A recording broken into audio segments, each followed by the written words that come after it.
Hey you all, Farmer Jesse here. We got a new propagation house. I am super excited about it. So today I want to talk about how we're going to kind of set it up, get some advice from you, because I always need your advice. You can always use this collective hive mind. It's a great resource. And I want to talk about the people who built this thing, because they're awesome and it's an awesome organization. So let's do it.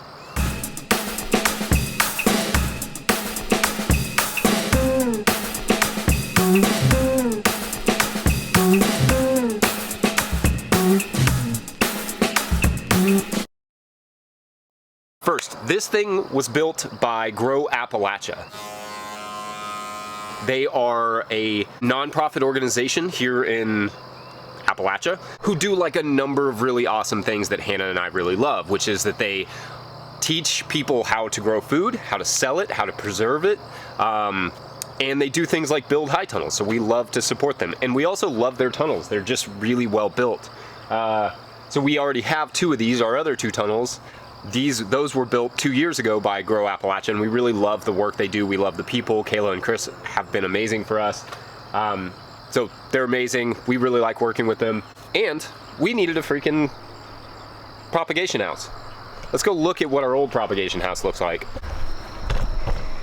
All right, so this was our old propagation house. This thing is 12 by 12. And you can see we still got a bunch of stuff growing in here. And it's pretty cramped. It is cramped. It is cramped literally all the time. It's only ever cramped. So we needed a bigger propagation house. In fact, in the spring, when we're doing our tomatoes and stuff and we have them potted up, they're coming out of here. Ooh, it's sunny. They're coming out of that tunnel, and we're often just like putting them in the pathways of the other tunnels because we don't have anywhere else to put them. So we built this 15 by 52 tunnel here, and our sort of plan with it is to be almost entirely a propagation house.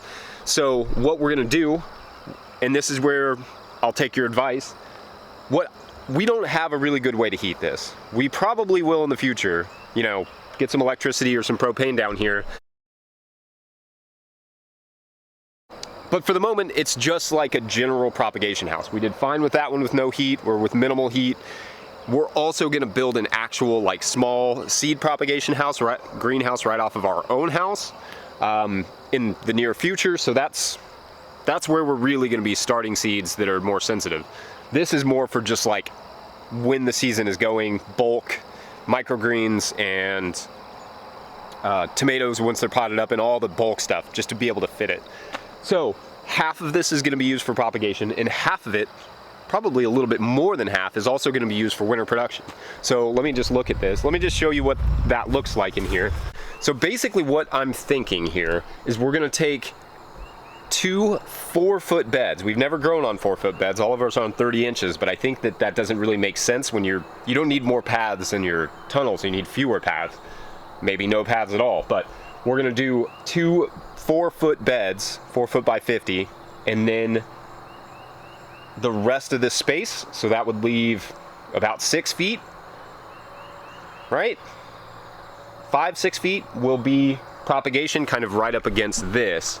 We're gonna fill this space with barrels of water on the north side, and then on top of that we'll be stacking our trays. So it won't be dissimilar to what we already do in that other tunnel in terms of just having it kind of at about hip height. We want it a little lower than it is in that tunnel, so perhaps slightly lower barrels. And those barrels will go all right here to hold in heat. And this is primarily going to be early tomato production and cucumber production and, you know, rotation, because those barrels will help hold in some of this heat, and that works really well in that tunnel. This is a little bit of a bigger space, so I'm kind of divided on how to do that. But what are so my question for you all is, what are some good methods you've found that are low input, so not using like a big propane heater, to hold in more heat? Obviously we're not going to build a climate battery or anything like that. I mean, that would be cool, but those things also require some amount of energy, as is my understanding. But, you know, just low-tech options for holding in more heat and keeping it more consistent in here in the spring, that's kind of what I'm after. And then also I love how wide this opens up, because right now, in the middle of the summer, this doesn't really feel any different than it does out there. In fact, it almost feels cooler because you get a little bit of a shade effect like we do in the tunnels, and I've talked about this in other videos. That helps us to grow things in the middle of the summer, because that little bit of a shade effect actually makes it, you know, more better for beet greens and turnips, radishes, those sorts of things in the middle of the summer. So it's probably gonna be nice here so that it's not as hot as our other tunnel, because that thing doesn't open up quite as well. So in the middle of the summer, it gets blazing hot in there. We lose a couple crops every year, mainly microgreens. That's one of the hardest things. So yeah, and then we're just gonna put this, the reason this big tarp is in here is I'm just gonna lay that down right here, right? And then keep that as a weed suppression tarp. And then I've got irrigation right out the door that I can just run right in here. That won't be a big issue.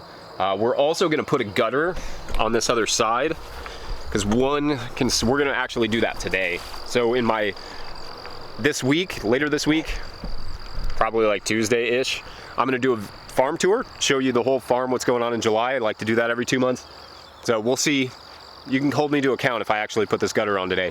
But put a gutter right here, because all that water, I've had runoff issues here already without the tunnel here. So I'm gonna put a gutter there, and we have a big tank, water tank, so I'm gonna put that here. And that may help with that water runoff. So it's super sunny here, that's fun. And this old tunnel, we're probably just gonna turn it into our vermicast building. So I'm gonna take all that stuff out and put some barrels in there and run a little vermicast operation. That we usually run what we usually do is run our microgreen trays through the vermicast, through the worms, so that we can reuse that mix. At least in the garden, if not, you know, seed starting. So yeah, so that's what this is gonna become, and that'll be cool. Anyway, wanted to show you that. Think it's super exciting. So this will be a fun development as it goes on, and help us to be able to produce more food and more consistently and higher quality and all those things. So check out Grow Appalachia if you are in, I think they do 6 states. So it's Kentucky, Ohio, Tennessee, West Virginia, North Carolina, and South Carolina, I think are the states they do. They do cooking classes, they do gardening classes, they build tunnels, they do so many cool things. So check out Grow Appalachia. That is not a sponsorship. We just really like what they do. Really quality tunnels. So shout out to Caleb, Brent, and Tara for that. Awesome job, you all. Otherwise, like this video if you like this video. Make sure to subscribe to the channel if you're not already. More no-till market garden stuff coming up this week. Gonna do a tour of the farm. We've had to unbury it from some weeds, so I'm gonna talk about that. All right, thanks for watching. We'll see you next week.